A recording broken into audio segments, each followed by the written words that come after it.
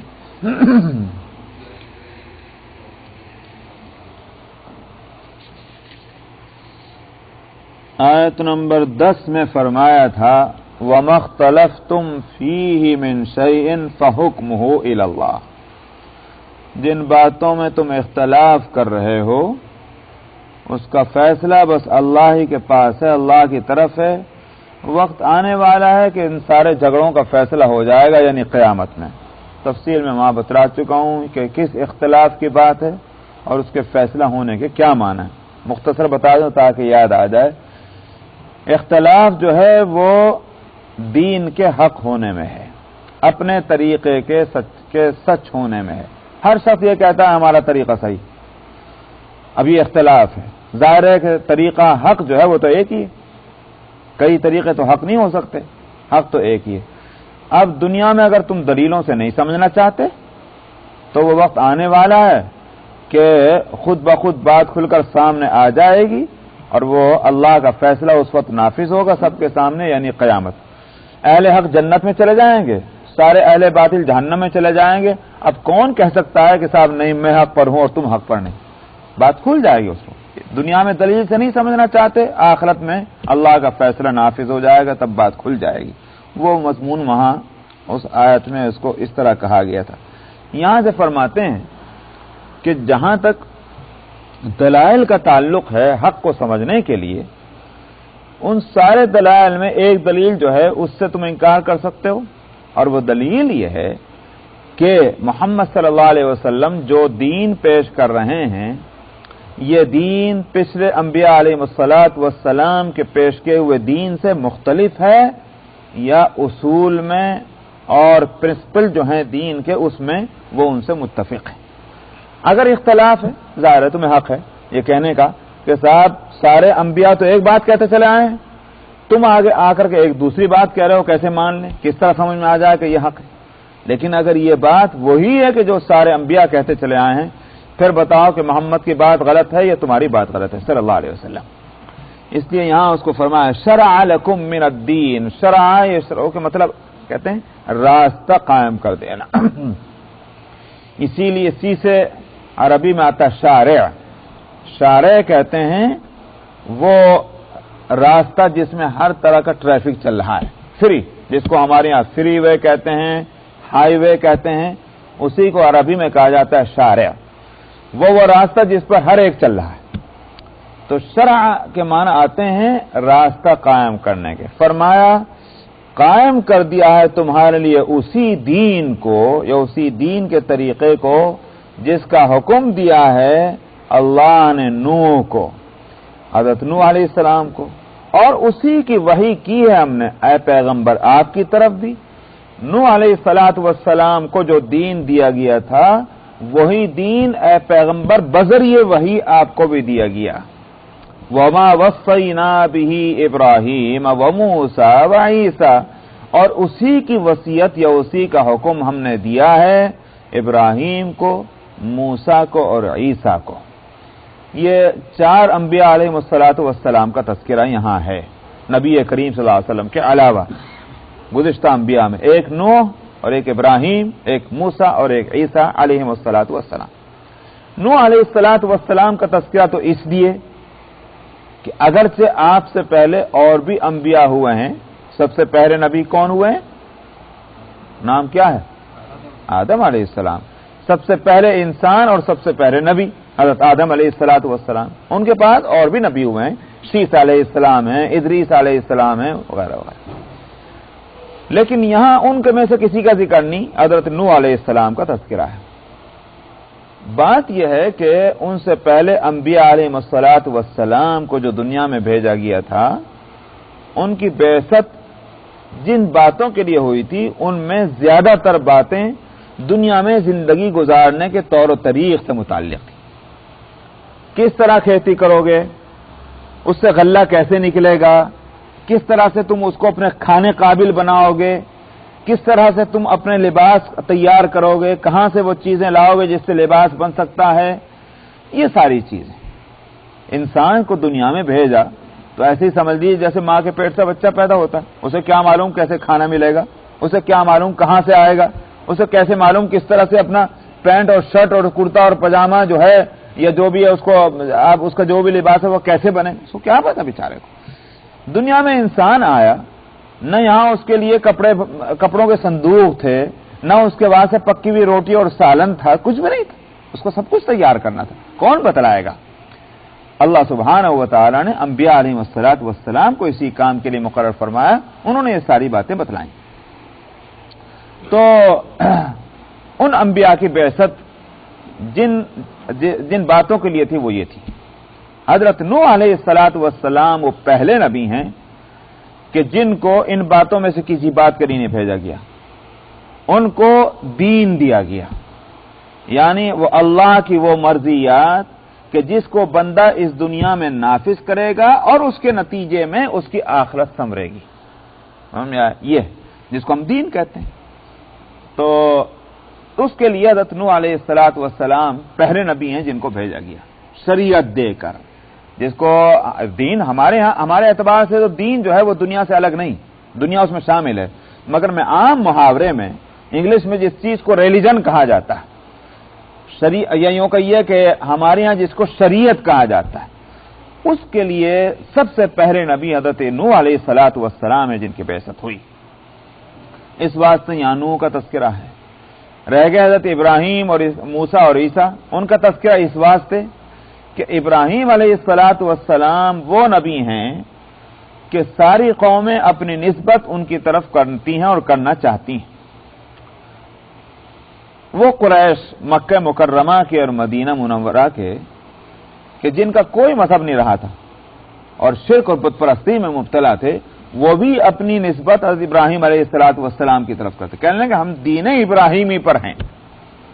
یہودیوں سے پوچھو وہ بھی اپنی نسبت ابراہیم علیہ السلام کی طرف کرتے تھے، عیسائیوں سے پوچھو وہ بھی، اسی واسطے یہودی کہتے تھے ابراہیم بھی یہودی تھے، نصرانی کہتے تھے ابراہیم بھی نصرانی تھے۔ اللہ سبحانہ و تعالی نے فرمایا بے وقوف ہو، تمہاری عقل ماری گئی کہ ابراہیم کو تم یہودی کہتے ہو اور نصرانی ابراہیم کو نصرانی کہتے ہیں۔